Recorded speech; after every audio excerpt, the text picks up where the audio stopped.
The race is on, and so is the title fight with the Red Bull versus McLaren needle sharpening again after a lull in hostilities. But has the mark been overstepped? And what does it mean for the rest of the championship battle?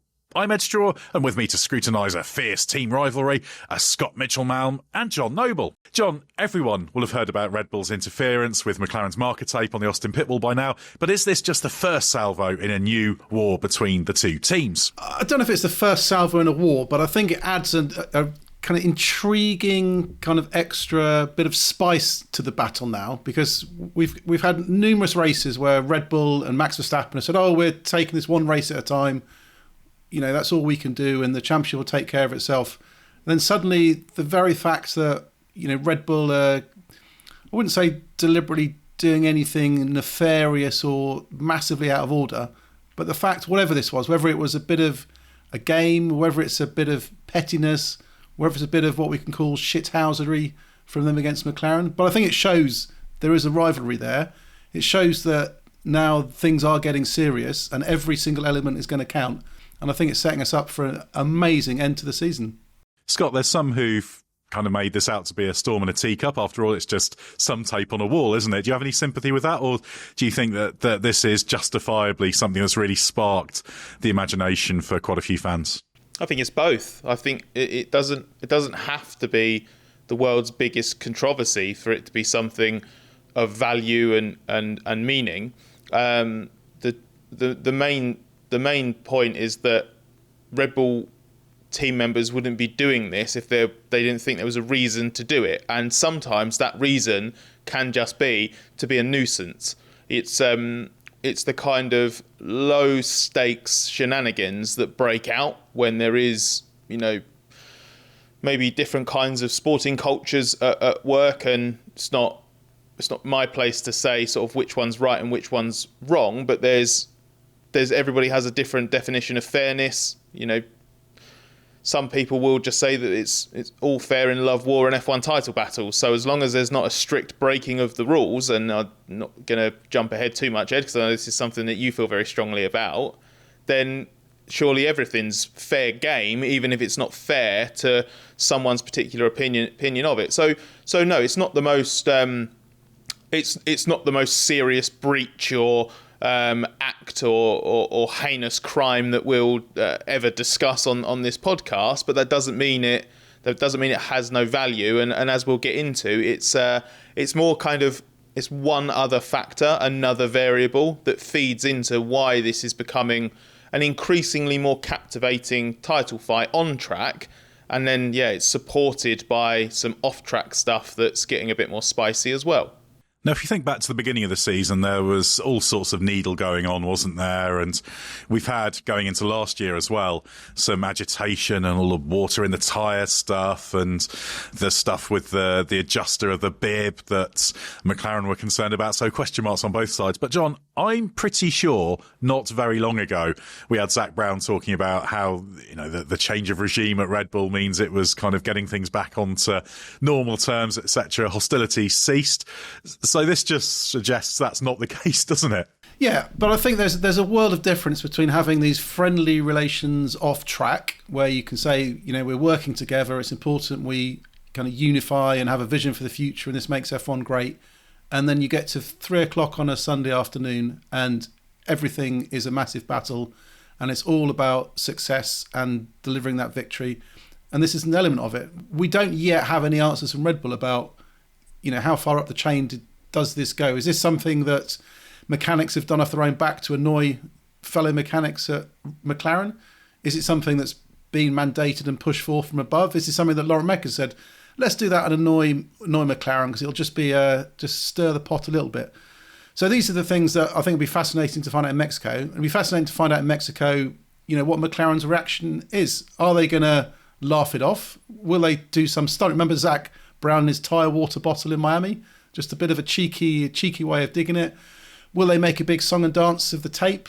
Will Lando Norris say something about it? Could they even, you know, if I were McLaren, I'd actually start causing some trouble with this and, you know, ask the FI to look into it about tampering with team equipment. Not because you want a punishment, not because you want a penalty that's going to dock Red Bull points. But just because it acts as a distraction, we're now into the phase of the season where if a team manager or a team boss has got to waste an hour going to the FIA to speak about something, that's an hour they have spent not focused on their own competitive performance, and it's an hour the rival gains to make their own team better. But it's also the element of Red Bull could, I don't know, potentially see one of the benefits to this be make a storm in a teacup out of the fact that tape's being put on the wall, so it gets to the point where the easiest solution is that the FIA just says, well, let's just stop putting tape on the wall. It's fine if you put a bit on your car like Lewis Hamilton and Ferrari do to give yourself a reference, but no more using any sort of extra track parts or whatever. You know, the pit wall's fair game, but that's the same reason why Red Bull's allowed, that team member is allowed to do that. Like, they're allowed to try and take the tape off. It wasn't that they got in trouble for. It was the fact that they went back into that kind of the gate well area, the bit where the pit wall opens up, essentially, like when they weren't allowed to. That's what set this whole thing off. And it could be that would then be a tiny little victory for Red Bull, and then a little mental one as well, because maybe they've rattled McLaren because something's had to change in the way that Norris or other rivals prepare for the start, because then it's just basically the FIA might say, like, we're not going to entertain this is just absolute nonsense, so the best thing to do is let's stop doing this altogether.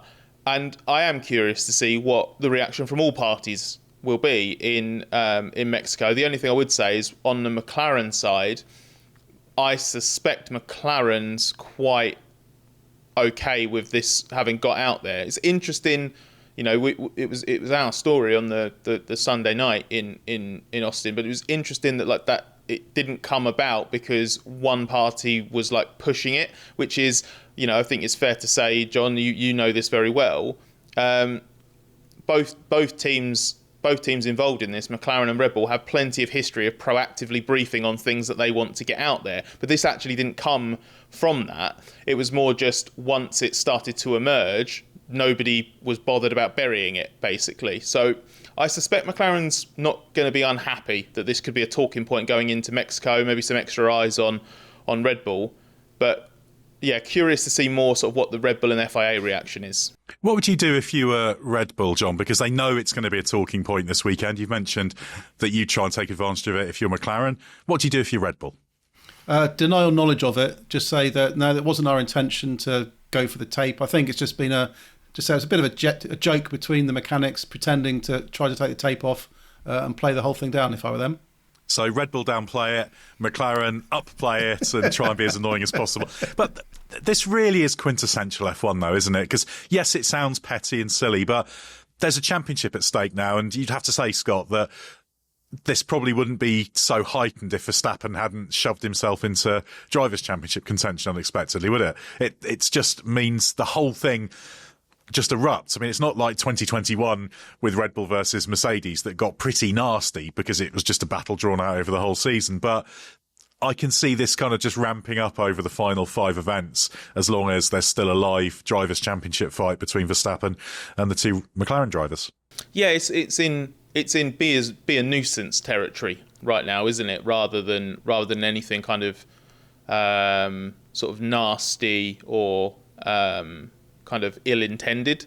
Like I said at the start, those Red Bull people wouldn't be doing this if they didn't have a reason for doing it, or if they thought there wasn't something to be gained from doing it. If they were doing it with absolutely no benefit other than to just do it for the sake of it, that seems quite silly and short-sighted, because that would imply it's the actions of, you know, it's unilateral actions of a single team member or a couple of team members that have been doing it, and that's a bit risky, because then it then draws the wider team and everything into a discussion that other people didn't know about. So again, that's why it's important to have a better understanding. Red Bull don't want to say anything about it at the moment.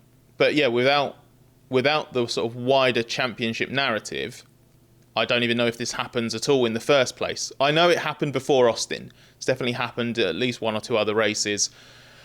I think to the McLaren position, I'm not sure if anyone else does it and has had it done to them. But I know that McLaren's been doing it since the start of the season, but they haven't had, you know, people trying to take the tape off at the start of the season. So it does feel like it's something that's emerged recently. And it's correlation rather than causation at the moment, but it does correlate with the championship fight getting a bit more interesting. So if it's just, like I say, it's just another layer, another little thing feeding in to the way that this is going to be off track and on track to the end of the season. And we should note, shouldn't we, John? This is the kind of thing, maybe less overtly, but it goes on in all sorts of areas, doesn't it? There's so much of this going on behind the scenes, doing things to annoy rivals or inconvenience them, etc., etc. It is actually, whether people like it or not, part of the game. Yeah, it is part of the game because, as I mentioned earlier, it's about distraction and nuisance and trying to make your rivals not focus on delivering a winning car and winning a race. And anything you can do to do it, you do it. And I think as Zach showed in Miami with his tyre water bottle thing, that was a deliberate stunt just to get that topic of allegations made against the team out into the public. It was done in a very clever way. I would anticipate that's probably more likely their approach this weekend, to do something like that, just to get a message out there without it being overtly, press briefings and public comments and all that sort of thing. But it is part of the game, and it's part of the soap opera fascination of all sports. There's no endless, we hear of World Cup matches where managers do weird stuff in dressing rooms, or clubs will try to do funny stuff with other clubs, and all these background elements that are taking place all the time. But it's all why we love major sports like this, because it's not just about the competition on track and high downforce versus low downforce and braking and tyre temperatures. It's also the psychological game and the fact you've got human beings trying to beat other human beings. One of the things that's fascinating about this, Scott, is that teams do have their culture and identities, as you alluded to. And we've seen a Mercedes versus Red Bull thing. We've seen this McLaren versus Red Bull as well. There's been Ferrari versus McLaren. Back in the past, Mercedes versus Ferrari, etc., etc. They all have certain commonalities, don't they? But at the same time, with different pairings of teams, they manifest themselves in different ways. And I guess Red Bull versus McLaren, we've seen bits of, but it's not been kind of full-on hostility. So how do you think that the way these two teams will approach it might lead to escalation or de-escalation? We've talked about ways they could capitalise on it, but do you think that they're two teams on a collision course? That's tricky to judge. There's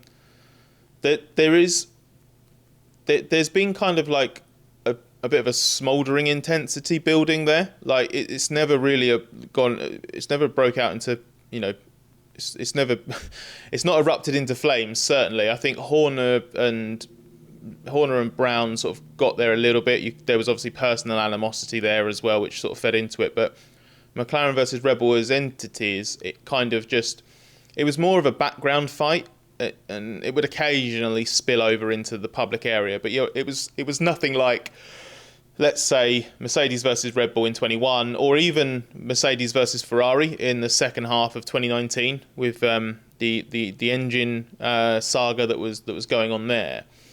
I was wondering if it's really going to be how Red Bull and especially Laurent Mekies reacts. I think that will set the tone for the rest of the season, certainly, because you mentioned it earlier, Ed. There was a point where Zach Brown was saying, him and Laurent met in Hungary, which is the second race that Mekies was in charge of Red Bull at, and there was very much we want to clear the air and do this the right way, fight more respectfully. Now, McLaren might well look at what's been going on here and just say Mekies has got more work to do than he thought, or he's still got more work to do. Maybe he's already started it to move things in the direction that they were discussing previously in terms of being more respectful. But Mekies could turn around and say, well, I've got no problem with what happened there, because that was, they could argue that, it was good. It was intended in, good nature. It wasn't meant to be like a massively spiteful act or anything like that. It was just, John used the S word earlier, but it was just in that kind of is that like classic sort of F1 dark arts kind of thing, which some teams are willing to do, some teams sort of shy away from, but as long as they don't break any rules, then it's not a problem. So I think how Mekies and Red Bull want to frame it from this weekend going forwards will go a long way to deciding that, because it could die down instantly and just be basically we even either they knew it was happening or didn't know it was happening, and maybe actually in hindsight went too far, or even didn't know this was going on, really not how we want to go about this battle, so we'd definitely going to make sure that doesn't happen again, or he could stand by it, and then there'll be a bit more of a clash of those two kind of racing identities, and that's when it does potentially evolve into more, because then team versus team becomes a bigger thing. Every run in between the drivers become a more of a thing, because Norris and Piastri will buy into the McLaren way of doing things, and Verstappen will buy into the Red Bull way of doing things, and that's how actually, like, from such small things like this, it can quite easily build into something bigger. It isn't there yet. We're not trying to blow it up into more than it is. It's just interesting because it puts them at a little bit of a crossroads about how to deal with it. And an interesting test for Laura Mekies. Now, John, if this was John Noble racing rather than Red Bull racing, would you be saying, oh, yeah, well, you can tamper with the tape, that's been established, as long as you obey the various procedures around leaving the grid and coming onto the grid? So would you be saying, yeah, keep doing it, go on? I'm not sure what I would do from the team. I'd probably stop doing it, because I don't think it's a particularly good look for a team to get involved in kind of stuff that's at this low level. It's one thing... skullduggery. It's one thing, coming out of a brilliant tech design thing. It's one thing going to the FI and saying, we think our rivals, interpretators regulation is incorrect. This is what we do. It's one thing doing a fake pit call to try to fool people around in normal competition. But to spend your time wasting time pulling bits of tape off a wall just to annoy your rival, I don't think it's the best look for a Formula One team. Well, let's see if they're advertising for a chief skullduggery officer anytime soon, because that could be a new role. That's your new edge. Would they be in the cost cap or outside the cost cap, though? That's the key thing. Depends how much you're willing to pay for skullduggery and if they're one of those highest earners. Honestly, knowing F1, I imagine there will be specific types of skullduggery within the cost cap and specific types of skullduggery that are not in the cost cap, and there will be various limits and allowances depending on where the race is, etc., because the cost cap's never simple. If you actually engage primarily in skullduggery on the road car division, and some of that skullduggery is usable in F1, does that have to be counted in a cost cap? Well, that becomes the question, doesn't it? And who knows where shenanigans feeds into this as well? Is that a separate thing? So, yeah, this could be a huge can of worms that's been opened. But there is an element that a team should have a chief nuisance officer, just to force ways and find ways just to cause nuisance to your rivals, because there is benefit to be had. Just as, some of the elements like, Red Bull's complaints about rivals' flexi wings, or even McLaren on the bib adjuster last year, a lot of these things aren't done to get regulations changed or get people disqualified. Just wastes your rivals' teams. It distracts them and puts their attention other than on their own car. Yeah, there's definitely some characters in F1 in the paddock who are very, very suited to being a chief nuisance officer. You can say that because competitive people, and that competitiveness manifests itself in all sorts of different ways. Right, Scott, let's talk a little bit more widely about this. Is the kind of aggro we've seen surrounding the tape between Red Bull and McLaren, and in the wider picture, bad for F1? You get a lot of tutting and hand-wringing about this, don't you, from some of those on the outside, that it's not a good look. What do you think? I don't think it's bad for F1. I think it plays into one of F1's most polarising but popular aspects, which is the kind of the soap opera side of things. It's long been a part of the appeal for F1 for a lot of people. And I think it's the kind of thing that actually unifies quite a big fan base in a way, that new fans, old fans, casual fans, engaged fans across the board. Now, some might find it more of a guilty pleasure than others. Some might wear that pleasure on their sleeves when it comes to engaging in it. Some are very much just hook this to my veins in terms of how they actually consume it. But I do think that the majority of people either enjoy it or don't mind it. There are definitely a few people who dislike it, and that's completely down to them. I mean, my personal preference really is that, like, the sort of more lower level nonsense that F1 likes to produce, he said, she said stuff and all of that, I could do without. But I do still find myself quite often sort of raising an eyebrow at it, or lightly exhaling out of my nose when I read something. So it's not like I'm completely ambivalent towards it, and I consider myself someone who would probably be at the lower end of interest in that kind of thing. So I don't think it's necessarily bad for F1.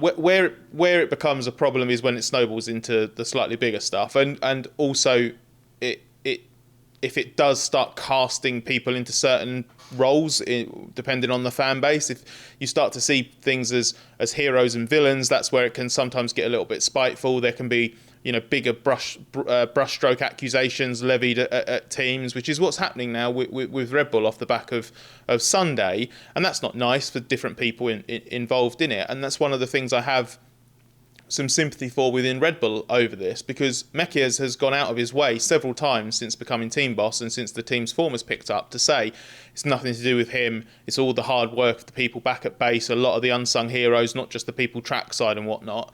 And the story of Red Bull at the moment should be the revitalisation of the team and the in-season progress of the car, and the fact that Verstappen might pull off one of the greatest title turnarounds in F1 history, and 5 races to go before the end of the season, and for a few days at least, the biggest talking point really is someone trying to pull some tape off the wall. Like that's where I have some sympathy, because it's distracted from an actual more substantial topic. Yeah, I think it's important for those who might enjoy some of the social media banter and that kind of thing to keep in mind these are teams full of human beings working very hard. The fact is, John, that whether you're a Red Bull fan or a McLaren fan or a fan of neither or a fan of a different team, they're just a racing team full of hard-working, dedicated people who are very good at their job, who are also very, very competitive. And, of course, within the teams, they'll all see themselves as the heroes, won't they, doing things the right way. But I think it's important not to get too sucked into that. I was going to say soap opera, but it's more the pantomime thing, isn't it, where you cast one side as the bad guys and the other side as the good guys. Yeah, teams are full of hundreds of the most brilliantly intelligent, fantastic, competitive people that you will find in any business in the world. Everyone's trying to achieve the greatest amount of success for themselves. And I think it's wrong to say, this team is the villain in this team is the hero, because I don't think the lines can ever be made that clear. Sure, there's, things happen on track, controversial aspects, people do things wrong, but I think it's wrong to cast a team as, this is typically bad behaviour for Team A because Team B would never do this. I think, teams make hundreds of decisions every race weekend, some of them correct, some of them wrong, some of them, crystal squeaky clean, some of them operate in grey areas, but this is the life of Formula One. This is, this tape thing only came to light because the mechanic went back onto the grid when he shouldn't have gone back onto this grid. But I'm sure there are probably another 100 stories of similar shenanigans that have probably gone on all season that we haven't found out about, we will never find out about, and there's probably some even better stories out there that maybe will come out in 5-10 years' time. The other aspect to it is that, and I think this is something that you and I were discussing earlier in the week, Ed, that it's good for F1 to have the teams that do things slightly differently, because it does drive talking points, and it also reflects the wider world. Like, there isn't, as much as some people would like to think it, there isn't one way of doing everything, and everybody's different interpretations of it is what makes it more interesting. It plays to different things in terms of the way certain people outside of F1 will think and how fans will want certain things to be done. Because we've said this before, this is not a controversial position to take. McLaren has a very different way of wanting to go about things, in that it's very open and earnest and forward about trying to go about racing the right way. That's a big emphasis on that. I think the previous proponent of this, and I don't know if you two agree, would have been Toto Wolff at Mercedes. We saw a few different examples of that. I'd mentioned Ferrari before and Red Bull, where you could see sometimes like Wolff would get really animated, emotional and angry when he felt that the right way of competing was not being adhered to by competitors. McLaren's kind of in a similar position of that, but actually sort of one step further almost, in that they're very proactive in putting forward, this is the way we want to do things. That's at the heart of what's going on with the way they're managing their drivers this year. Now, that is a perfectly laudable well-intended way of going about things. It's certainly no bad thing if a team is genuinely committed to being as fair as possible all the time, but no team's altruistic. So McLaren still acts in its own interests a lot of the time. Moreover, the way that they're behaving with the driver stuff isn't something that everybody agrees with. Some people think that that's unnecessarily committed to fairness, that doesn't need to be how elite sport should be. Some people like it when teams are much more ruthless. Some people love it when they see people acting in the shadows and whatnot. So I don't think it's bad for F1 to have teams that are doing things in a different way, and that doesn't automatically mean that, you know, teams are evil, poisonous, or anything like that. And I'm not using those words to suggest that's what Red Bull are. It's just you see words like that thrown around. Where if it does get to a point where it has crossed the line and people start admitting it's crossed the line, then yeah, we have a bigger problem and things like that need to change. I'm just making a kind of broader point here that a bit of variety in the way that they go about things isn't a bad thing just inherently. Absolutely, and everybody has a slightly different measure, don't they? You often hear all these terms bandied around, the spirit of the game, you know, what's sporting, etc., etc. There's extremes where you can say, yeah, that has gone too far, and most would probably agree that. But for the most part, it's such a broad kind of band of things where you'll just have different levels for it. The Mercedes way of managing an intra-team title fight is different to the McLaren one. And they'll both think that they do it the right way and the fair way, and it's not the same, different at Red Bull, etc., etc. And I think you've got to be really careful about these absolutes, about that's the way it should be done. Because whenever you start talking about the spirit of the game or spirit of the regulations, the way things should go, all sports have some version of this. Spirit of cricket is a great one in another sport that I'm a fan of. And it generally just gets used, almost sort of weaponized into this thing whereby it's just you deciding what is or isn't in the spirit of the regulations. You know, that's not a mandate to outright cheat and try and win that way. But, you know, you need to be willing to accept that if it's something like taking some tape off a wall and it's not regulated, then that's kind of okay. And this, John, is, I suppose, one of the reasons why motor racing has been successful in Formula One Grand Prix racing in particular, because that's always been there, the kind of the characters and the way they go racing, the way they compete, what extremes different people are willing to go to, etc., etc. That's always been there. And as long as it doesn't get into the realm of the dangerous, there have been instances in the past where you would have concerns about that, but that's one of the reasons why what's fundamentally a technological sport still appeals to people and has phenomenal success, because it's also a human thing, and everyone's got a very different way of doing things, of thinking about things, of conceiving about the spirits of fairness and how you go about things in a sporting way. And it's those differences that make it interesting. Yeah, it's the spice to the battle, and that there is no agreement on where the line is. I mean, if you look at, to instance, for example, Crashgate Singapore over the line, you know, deliberately forcing or deliberately getting a crash to happen to help a driver win, you know, too much. But then rewind a bit, Hungary 2007 with Fernando Alonso and Lewis Hamilton. Now, you know, Fernando will argue that wasn't over the line, but not many other people will agree. So I think there are, you know, various degrees of where it is acceptable. And while the tape thing may seem inconsequential, you do think, well, if you're allowed to take a team's tape off the wall, then are you allowed to move their driver's helmet on the grid? Can you steal their gloves? Can you turn their heat blankets off? Can you put radio jammers on and get all their computers? Can you take their pit wall away an hour before the race? Where does the line draw between things that you can in theory do and things, because they're within the regulations? I don't think there's a regulation that prevents you stealing your rival's pit wall or phoning the driver up in his hotel room every hour all night so he gets no sleep. But I think you have to decide where that line is, and that's always a difficult thing because I think not everybody agrees. That sounded to me like a come and get me plea from a potential chief nuisance officer. Like, look, I've got all these ideas. My top 10 chief nuisance ways to win the championship. Yeah, exactly. What I would add to that, because I agree with John's point about especially about sort of what's in the regulations and what isn't. Well, obviously, what is in the International Sporting Code rather than F1 specific rules is about, you know,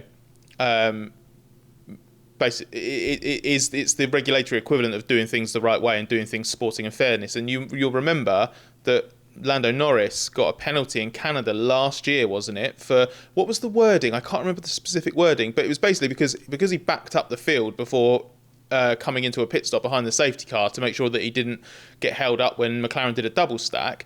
That was basically considered being unsporting.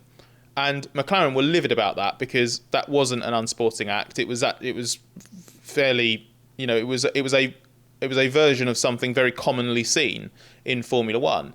Now, I'm sure McLaren would argue that this is considerably more unsporting, but I don't think anyone's seriously advocating that Red Bull need to be taken to task because of an ISC breach over this. But that's basically your measuring point.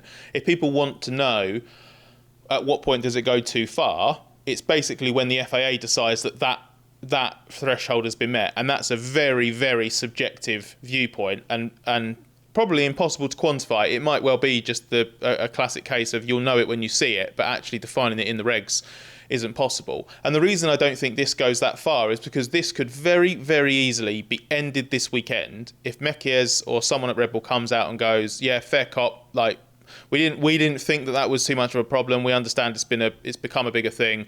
We're not going to do that anymore. Hopefully no harm, no foul. And then on the grid or something, like the Red Bull mechanics will be coming off the grid and there'll be a McLaren mechanic going, oh, like around by their tape. You know what I mean? Like pretending to protect it, or that like a Red Bull mechanic will make like a fake grab for the tape or something like that. And it will become a bit of a joke and everybody will laugh it off and everybody will move on. It could genuinely end as light-hearted as that, depending on what the reaction is. So that's why I think we're at a point now where we shouldn't overplay. And I know that sounds very hypocritical for someone who has been part of a podcast that's currently been talking about this for over half an hour, but it's a merited talking point, but it doesn't need to be something that gets everybody up in arms too much, at least right now. If I was chief nuisance officer at Red Bull, I'd get my mechanics onto the grid with 10 pieces of tape and slot all those 10 pieces alongside the real piece of tape, so then when Lando comes back round, he doesn't know which piece of tape's his.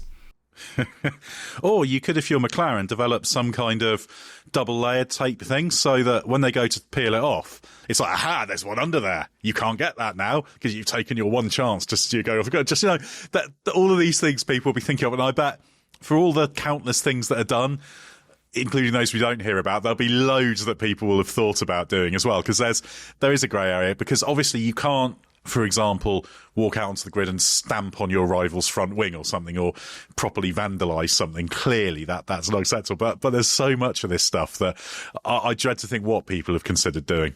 And it's worth pointing out, because we actually haven't mentioned it despite talking about this for so long, is that McLaren did change the way that they used it in Austin. Having been on the receiving end of it being removed or tried to be removed in the past, they basically made it extra secure. And as I understand it, they're quite pleased about that. It's even in something as trivial as this, a Formula One team can find a way to elevate and innovate, even if that elevation and innovation comes down to how a piece of tape is affixed to a wall. Exactly, yeah. We'll have to see how that interacts with the cost cap. Maybe they've been investing in some clever tape technology that's taking away from development budget. Who knows? 7-figure sums spent on duct tape. Chief tape officer at McLaren. There's a new job. But it just all illustrates the extremes that are gone to in Formula One. Formula One competition is all about going to extremes, isn't it? And as teams have got bigger and had more resources, there's just ways for them to find things that do push into more extremes. And you can have things that are super high tech all the way down to super low tech, but they'll always find some way to make it competitive. That's just the way things work. We'll finish off by tackling some questions from the Race Members Club, from those we had left over after the United States Grand Prix. Thanks very much to everybody who sends them in. And of course, if you like question asking privileges, do sign up to the Race Members Club. You can click the link in the episode description, or you can head to Patreon and search for The Race to find out more about all the extra content that's going on there. There's loads of it, and we really enjoy doing it and the interaction with our thriving community. John, the first question to you from Rob Fuller. Would it have made for better racing if Pirelli had picked a much harder range of tyres and let the teams go for it without worrying about degradation, instead of trying to engineer a two-stop that didn't happen? This is the endless problem, and I think this is something George Russell brought up after the race, that Pirelli constantly find themselves bouncing between doing the wrong thing because they go one direction and aim for high degrading tyres to open up strategy options. You then get drivers complaining about it, saying the tyres aren't looking after themselves. They can't race because if they push, the tyres overheat.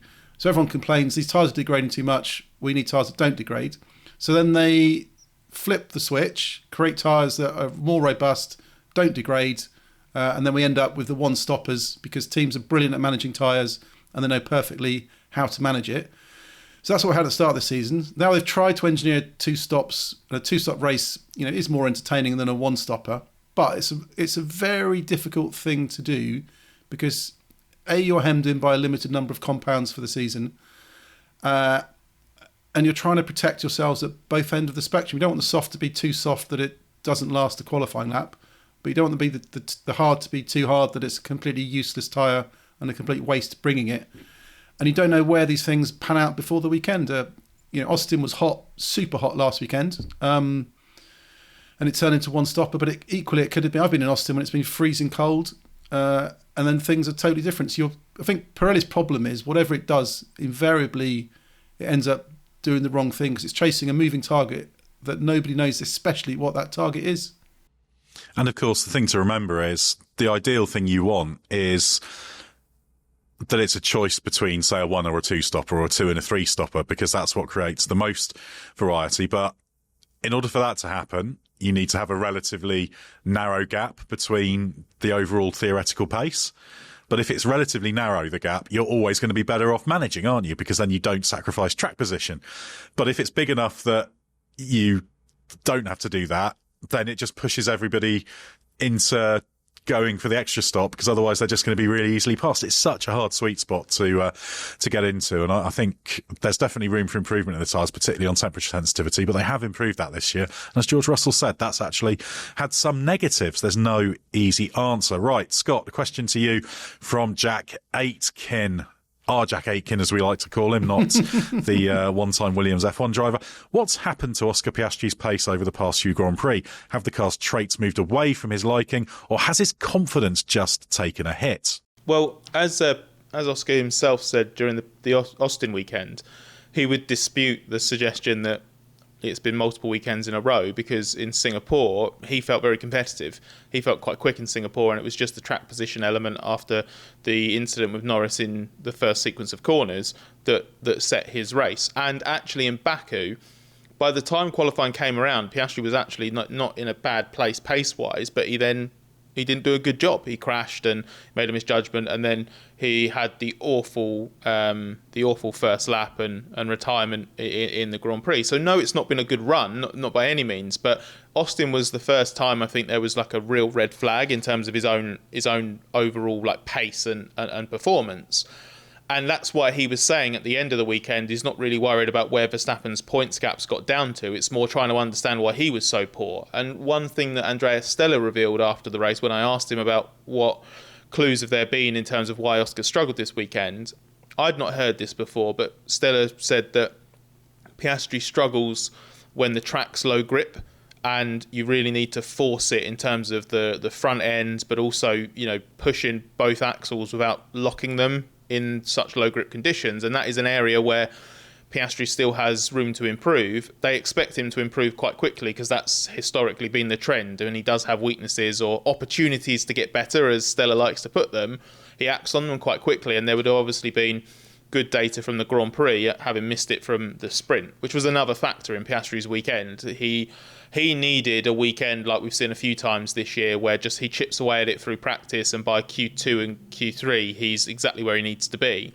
But he didn't have that trajectory through the weekend because it was a sprint weekend, and then obviously he made his own error at the start of the sprint. So none of that is to make excuses. It was a bad weekend. He desperately does need to arrest this run of form because he's shipping too many points regardless of the circumstances behind it. But I would say there's no reason why the way the last 4 weekends have gone means that he goes to Mexico and can't outscore Verstappen and Norris. He could qualify on pole and win the race in Mexico. If he doesn't, and this continues, then yeah, it's obviously a more sustained run of him just simply underperforming, and we'll get an idea of the impact of it's had on his confidence, I think, over the next couple of weekends. I would say at the moment the most bruising thing to his confidence would have been the Austin weekend rather than any of the weekends that came before. Question now from 9 to 8 Pilot that I'll take. Can you please discuss Carlos Sainz's risk assessment? While he can be daring, he's also smart. So I don't get these dicey moves against unpredictable rookies when he just needs to be measured and finish in the points. Is this just desperation to make up for a rough first half of the season? Or do you think it's a genuine issue for him? Well, that obviously was triggered by the Antonelli contact. I think, as I said on the review podcast, I think he just assumed that Antonelli would do what quite a few drivers do and what the less experienced often do, and just let the car run out wide rather than holding it tighter. And Antonelli was just a little bit clever in that. Sometimes when you make a move like that, you have to make a bet in terms of what the opponent's going to do. But talking more globally about Sainz, I think if you were to, I don't know, draw a straight line, and you've got kind of at one end you've got the most the worst risk assessment, the most belligerent driver most likely to have a collision for no reason, down to the one at the other end who's too soft and too cautious. Sainz is definitely more towards the former end, the one that's closer to the risk level. I think he's willing to take bigger risks and ask more of the other drivers around him than some. I don't think he's terrible on that, but that's paid off for him sometimes because he's made some good passes. He's kept some people behind sometimes with some very robust defending, and he's annoyed people doing that as well. So I think that's where he puts it. He definitely goes slightly higher risk, higher reward than the mean of F1 drivers. Let's put it that way. I think it's one of those things, though. It's not like every time he's in battle with someone he does it, but often he will be a little bit more extreme. I don't think it's a huge problem for his game, but it's the kind of thing, like, for example, if he got into a world championship fight, you'd be looking at just to see whether he modifies it. You can remember times when Lewis Hamilton was winning world championships, he would quite often back out of things if he felt it was in his interest to back out. Monza against Leclerc a few years ago in 2019 is a good example of that. So, I think his risk assessment, there are times when it can be better, but there are also times when it pays off for him. So, I don't think Austin was a particularly bad example of that. I think he just made a bet on what Antonelli would do and was caught out, which is why he ended up trying to back out of it. Right, John, back to you with a question from Stuart Coulter. Having the full confidence of the chairman usually means the kiss of death for football managers. So how worried should Fred Vasseur be given John Elkann's comments over the weekend? I think if those comments had come before he had his new contract sorted out over the summer, then I think I would have been worried because, as often has, as was said in the question, it's a kiss of death if the chairman gives full faith in the manager, because invariably the news turns out very different a few weeks later. But I think with the fact they secured the contract, I don't know what the motivation was to get that comment out there, because it was very unusual of Ferrari, because normally they don't comment on speculation, don't want to discuss rumours, brush it all under the carpet. But it was something that he not only said, it was pushed out to the media as well. But Fred Vasseur said something interesting on Sunday when he was asked about it, the importance of it. He said it wasn't aimed at me, it was aimed at a third party. We didn't clarify what that third party was. So whether this was, whether the comment was aimed at Christian Horner himself, whether the comment was aimed at other people trying to disturb things or stir the pot inside Ferrari, I don't know. But I think there's probably more to the story than has been said so far. Yeah, it felt like it was triggered by the Horner stuff, didn't it, Scott? Rather than, I don't know whether it was directed at Horner himself, but that seemed to be the thing that led to it happening. That's the impression I got. That's not based on any particular direct information. Well, I'd be more worried if I was Fred if it wasn't triggered by the Horner stuff. If it was a random vote of confidence out of nowhere, I'd be thinking, what's happened behind closed doors? What private conversation has led to this? But yeah, it's a natural conclusion that yet more Horner Ferrari speculation was followed by this. So. And as we know, when Vasseur came into the job, that followed Ferrari very robustly shutting down the suggestion that Mattia Binotto would be ousted and Fred Vasseur would replace him. So these statements can go for you or they can go against you. They can mean everything and they can mean nothing. Let's see how the next few weeks go. But yeah, I'd lean towards this being a legitimate reaction to the Horner speculation. But I use the word legitimate as in sparked by and then just responded to, rather than it's justified, because I always think these statements are slightly odd. I think they tend to give a little bit more credibility to the original to the original cause of it than the people issuing the statements think it will. Yeah, as alluded to in the question, it did kind of fan the flames a little bit, didn't it? I think it has that effect. Right, a question from Thomas Knights now for you, Scott. How big are the points that Verstappen dropped in Spain for the incident with George Russell looking now? At the time, it was thought it wouldn't matter as the McLarens looked so dominant, but things have changed now. Yeah, it's obviously an example with Verstappen where you can point to, you know, a reasonable number of points being dropped, but the championship's too long to do that. Like, there are too many moments for or against. You know, while that was in Max's direct control, there's been way too many races where you know, the lack of performance from the Red Bull has cost him way more points than that. It's the same as, like, we'll get to the end of the year and whatever the points gap, Norris's retirement at Zandvoort will be a key moment.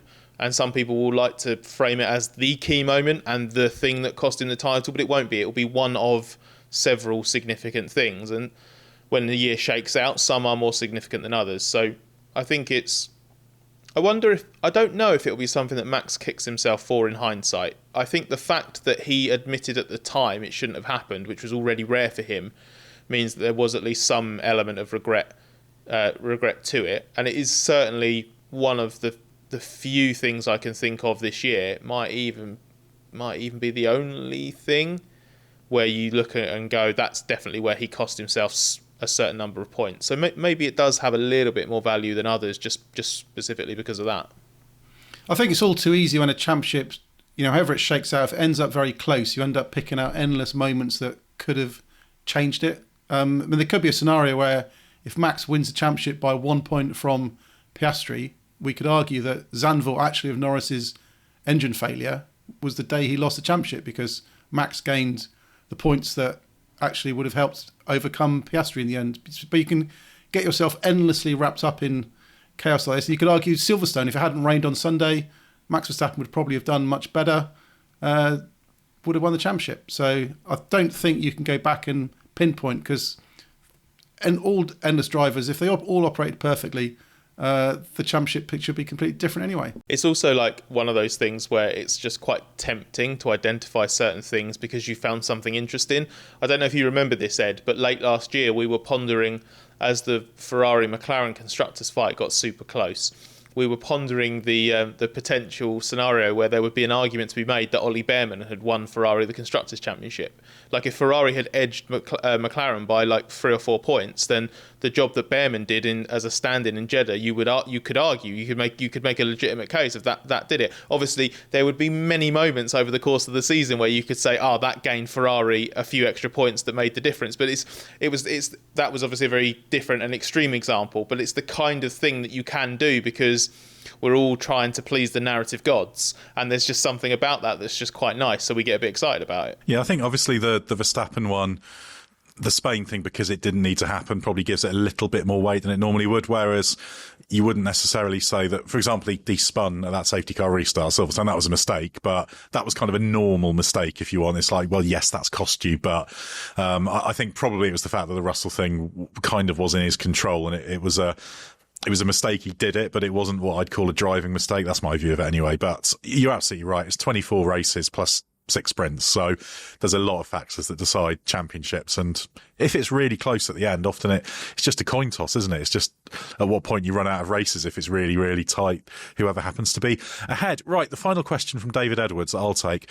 Is it time to go back to the Pirelli 2011-2012 tyre chaos after yet another one-stop race? Well, this is the problem, again, with the tyre stuff and the impact it has, because thinking about 2012 in particular, there was so much complaining in the first part of 2012 that, it was a tyre lottery and it was random. And you had, eight different winners in the first 8 races, something like that. I forget the exact numbers. And people complaining about that. So do we want unpredictable, difficult to get, working, capricious tyres that means 1 week, one team's in the window, the next week another team's in the window? We've got some of that still now. I still have a problem with trying to use tyres as the chaos generator, and this all goes back to that 2010 Canadian Grand Prix, doesn't it? Remember that one, John? We were both there for that, when the Bridgestone tyres, they were the sole tyre supplier, but they were tyre wall rooted tyre technologies, and there was lots of surface sliding and the tyres were graining, and it was a two-stop race it was basically a two-stop race oasis in a desert of one-stoppers during the year. And it's like, right, this is what we want. And that's great, but it was so great because it was unexpected. Whereas if you're trying to create it, it is so hard. So, yeah, I'm wary about trying to aim for that, but this is the challenge with control tyres. You have a target letter for what you want, you have to consider it. And there's advantages to that. There's advantages to, a hypothetical high grip tyre that you can push 100% on. Then people will say, well, we're all pushing 100%. There wasn't much overtaking, was there? Well, no. So it's like this sort of circle in whichever direction you head off in. If you go to an extreme, you hit trouble and you hit criticism. Yeah, if the tyres are predictable, it's boring. If the tyres are unpredictable, it's a lottery. So you've got to pick your poison, really. There's no right way out, which is why, as I mentioned earlier, Pirelli bounced between these two extremes of going for degradation because people want better racing.